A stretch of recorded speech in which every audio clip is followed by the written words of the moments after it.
Hi, so today I thought I'd do a little video about azelaic acid and some of my azelaic acid product favorites. I've got 6 of them and one that I really disliked. But first, let me talk about azelaic acid. If you're not using it in your routine, I highly recommend giving it a try. I thought I was doing everything good for my skin, and then a couple years ago, a little brand called Geek and Gorgeous came out, and their APAD serum was the first product from them I tried out, and I was so happy I did. It is amazing, and it really put the finishing touches on what I thought was a really good skincare routine, some good actives, things like that. And azelaic acid was like the cherry on the tree, the cherry on top of the sundae, the star on top of the tree, to my routine. So really helped with pigmentation and just clearing up, preventing breakouts, redness, things like that. So this was my first one. They don't actually use azelaic acid. They use the derivative form of azelaic acid, which actually could be a nice way to slowly start your skin acclimating to azelaic acid, because it does take a while. Some people will handle it just fine without any issues. Some people could have some sensitivity and things like that. So this one's a great one to start with and work your way into other stronger products. The next up brand, Facetheory. This is their Lumizela A10 serum. They also have a 15% azelaic acid serum, which is sold on their UK site. So if you're looking for something a little bit stronger, but maybe don't want to get a prescription or whatever, there can be a bazillion different reasons. Sometimes the prescriptions are really expensive. So on their UK site, you can get their 15% azelaic acid. This is their 10%. I think 10% is a great number. For me, 10% seems to work well. Most studies work with around 10%. But you can get prescription 15 and I think maybe even 20%. Oh, Lincoln, would you like some water? Hang on. There's little Muffin. He's little baby. No water. Okay. Oh, there we go. There's the cuteness for the day. Okay, the cuteness is gone. You're stuck with me. Anyway, so you can get a prescription or you can get the 15% on their site. This is their 10. I love it. It's amazing. Finished a whole bottle of it. Actually, most of these I've finished at least one bottle of.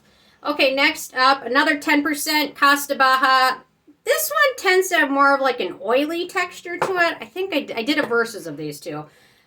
This one has kind of more of a more serum-y, lotion-y texture to it, where this one has more of a watery, gelish texture to it. This one also has 10%. The one thing I didn't love about it was the... They included witch hazel, which I'm not too crazy about. There's also niacinamide in here, but it's got a really nice texture to it. So if you like a more watery gel texture, I didn't even do a droplet of it, did I?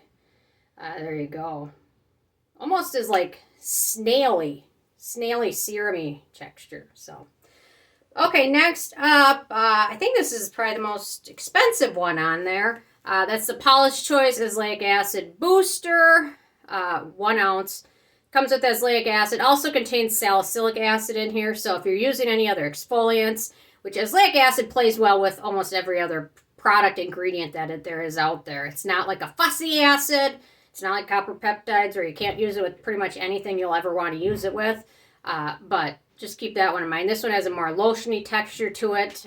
If you tried the one from The Ordinary and thought the texture wasn't terrible, but it pilled a lot, this one might be the one to go for, in my opinion. Because the one from The Ordinary is just pilly, grains up. You really need to apply it to just slightly damp skin. If the skin is too wet, then it'll make a mess. If it's too dry, then you end up with the pilling issue again. So anyway, this one seems to work well for a lot of people. Okay, I've got 2 left. Touch Skincare, their Bright and Clear Cream is wonderful. Azelaic acid is the 3rd ingredient in here, and then we also have some really good brightening ingredients, tranexamic acid, kojic acid, like that, aloe. So it's really great for pigmentation issued skin, and it's really affordable as well, so it's worth checking out. So, and they're vegan, so looks like it's made in Texas, so in the US. Okay, and then last but not least, I just finished this last week.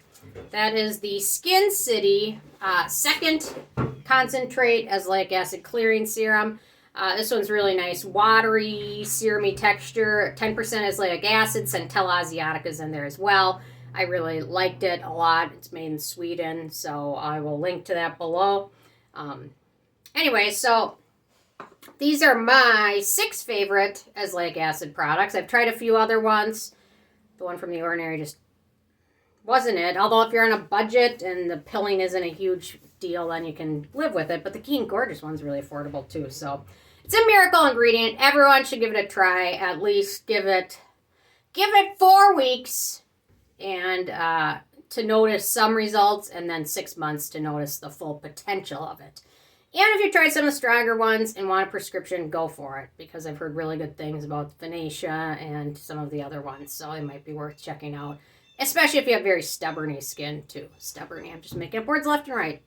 So anyway, those are my thoughts today. Interesting from you guys. If there is an azelaic acid product I missed and you love it, leave a comment. Love hearing from you guys, and stay tuned for more tomorrow. Thank you so much. Bye, guys.